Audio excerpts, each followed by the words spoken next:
daawadayaal ku soo dhawaada saxafi films channel oo idin soo gudbisa dhacdooyinka kuwa ugu xiisaha badan ee ka dhaca shirkadda Hollywood ee dalkaasi Hindiya. Aktarada ka tirsan ee filimada ka dhiga dunidana caanka ka daawadayaal barnaamijkan waxa aynu ku soo qaadan doonaa 10 atrisho oo muuqaaladoodii qaabka darna ababa fool xumaa markii dambe u bedelay qurux qaliimo ay ku sameeyeen wajiyadooda qayba kamid ah. sida la wada ogsoon yahay dunida waxa maanta ay maraysaa casriga ugu dambeeyay oo qofka waxa uu ku sameyn karaa wajigiisa qaliin hadii lacag uu haysto. waxa uu qofka bedeli karaa qaabka uu sankiisa u sameeysan yahay ama afkiisa ama dhabanadiisa iyo dhamaanba xubnaha jirkiisa oo idil waa hadii uu haysto kharash u saamixi kara qaliinka lacagta ku baxaysa. daawadayaal barnaamijkan waxa aynu ku soo qaadanaynaa 10 atrisho ee qaliimada ku sameeyay wajiyadooda kadibna muuqaalkoodii uu isbedelay.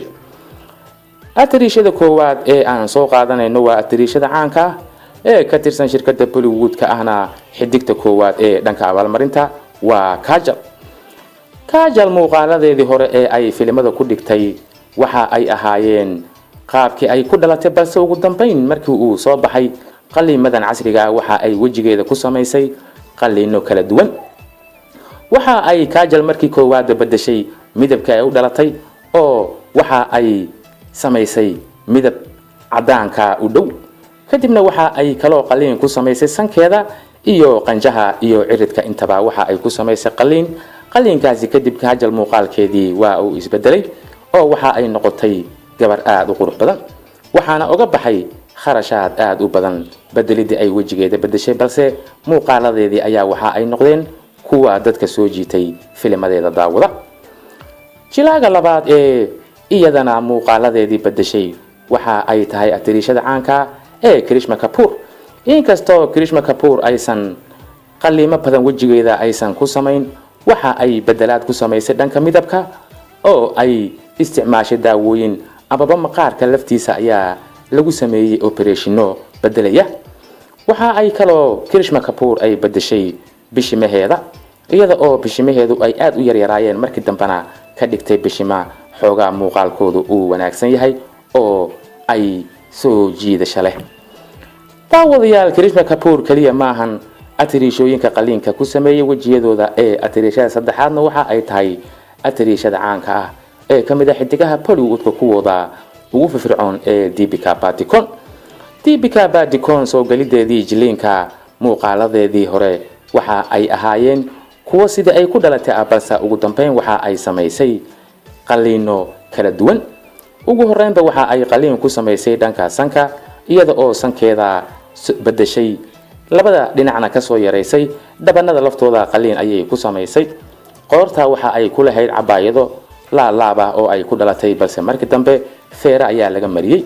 waxa kale ay Deepika Padukone ku soo dartay wajigeeda tushta ay ku leedahay bartadaanka labada dhan waa operation lagu sameeyay kadib ayay Deepika Padukone muuqaalkaasi la soo baxday. atrishada afraad ee aan soo qaadanayno waa Sarah Devi oo kamid ahayd xidigihii sagaashamaadkii waxa ay qaliin ku sameysay laba qaybood oo jirkeeda kamid ah waa sanka iyo sanqaroorka dheer oo ay saaratay iyo bishimaha.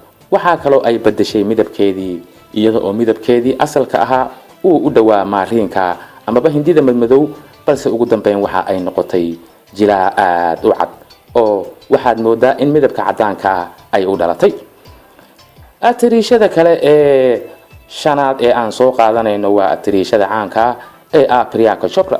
Priyanka Chopra waxa ay ku guuleysatay quruxda Mrs India iyo Mrs World balse ugu dambeyn markii ay noqotay qof xidiga oo caan ah oo ay fanka ama jiliinka Hollywood ku soo biirtay muuqaaladeedii waa ay bedeshay dhanka waxa ay ka bilowday midabkeedii oo ay bedeshay waxa ay ku xijisay bishimaha iyada oo bishimaheedii ay aad u yaryaraayeen balse markii dambe ka dhigtay bishima aad u waaweyn oo soo jiidasho leh. dhanka sanka waxa ay ku sameysay operation iyada oo sankeeda laba jeer operation saartay. labada jeer oo ay operationka saartay waxa ay ahayd marna sanqaroorka ayay laga qalay marka dambena labada duleel ayaa aad loo yareeyay.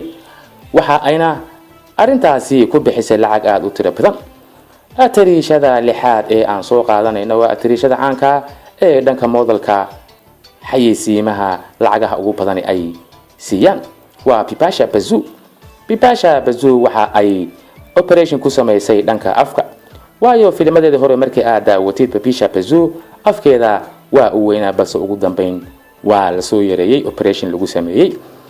waxa kale ay operation ku samaysay dhanka dhabanada na waa ay yareysay oo waxa ay ahayd dadka dhabanada u waaweyn. sanka laftiisa operation ayay ku samaysay oo waxa ay fiina ka dhigtay sanqaroorkeeda. waxa ku xigta atriishada kale ee caanka ah ee Shilpa Shetty. Shilpa Shetty waxa ay operation ku samaysay dhanka sanka. sawiradeeda hore markaad eegtid waxa ku muuqanaya in ay Shilpa Shetty sankeedu uu aad u weynaa balse ugu dambeyn waxa ay samaysatay san aad u yar oo muuqaalkiisa uu ku cajabinayo, waana hadallada ay Shilpa Shetty ku tiraahdo quruxdu waa la iibsadaa oo suuqa ayay taala. waxa ay kale Shilpa Shetty operation ku samaysay dhanka bishimaha, midabka laftiisa aad ayay u madoobay balse ugu dambeyn waxa ay noqotay atriisho midabkeedu uu cad yahay oo muuqaaladeedii hore iyo kuwa dambe markaad isu eegtay Shilpa Shetty farqi aad u weyn ayaa u dhaxeeya. waxaana la yiraahdaa waa qofta kaliya ee bedeshay wadigeeda oo noqotay xidig aad u qurux badan. atriishada booska sideedaad ku jirta waa Vidya Balan oo kamid ah atriishooyinka ugu caansanaa shirkadda Bollywoodka, haysatana 3 jeer bilada atriishada ugu wanaagsan. waxa ay operation ku samaysay dhanka afka ilkaha lafteeda. Vidya Balan waxa ay ku lahayd lakab amaba ilka isa saaran balse arintaasi waa laga hagaajiyay oo waxa laga dhigay ilka aad u qurux badan oo markii hore xitaa waxa dib ku ahayd sida la sheegay Vidya Balan in ay dhoola cadeyso ama ay qosasho. haatan markii aad daawatid muuqaaladeeda ama sawirada Vidya Balan waxa aad moodaysaa in ay quruxda u dhalatay balse waa mid ay soo iibsatay. sanka laftiisa Vidya Balan waxa ay ku samaysay operation oo waa la hagaajiyay sankeeda. atriishada sagaalaad waa Aishwarya Rai. Aishwarya Rai oo kamid ah atriishooyinka Bollywoodka qaadayna Mrs India sanadkii 1994 ayaa markii ay fanka ku soo biirtay kadib loo sheegay in muuqaaladeeda ay wax ka bedesho. waxa ayna muuqaalkii koowaad ee ay bedesho ay ku bilowday dhanka bishimaha, iyada oo bishimaha iyo faruuryaha si wanaagsan loogu qoray amaba qaliin loogu sameeyay. waxa lagu xijiyay sanka laftiisa operation kale ayay ka gashay oo sankeedu waa uu yara weynaa, dhabanada lafteeda waa loo yareeyay.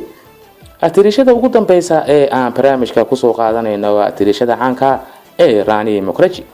Rani Mukherjee iyadu waxa ay qaliinka ku samaysay 2 qaybood oo jirkeeda kamid ah, waa sanka iyo faruuryaha. inteeda kale waa ay quruxsaneed maadaama ay ahayd atriisho indhaheedu ay yihiin indhaha ugu quruxda badan ee dunida aadka loo xiiseeyo. waxa kale oo ay iyaduna mar dhow ku soo dartay dhanka midabka oo ay midabkeedii bedeshay. daawadayaal barnaamijka waxa aad ka daawanayseen Saxafi Films Channel oo idin soo gudbisa dhacdooyinka iyo sheekooyinka ugu xiisaha badan ee shirkadda Bollywoodka iyo jilayaasha ka tirsan ee filimada ka sameeya ee dalkaasi Hindiya. ha moogaanina inaad subscribe tirahdaan Saxafi Films si aad u rukumataan barnaamijyada xiisaha leh ee ka baxa Saxafi Films Channel. inagoo isku duuban oo ah Saxafi Filmsna waxaynu idinkaga tageynaa intaanu dib dambe u kulmayno sida iyo nabadgelyo.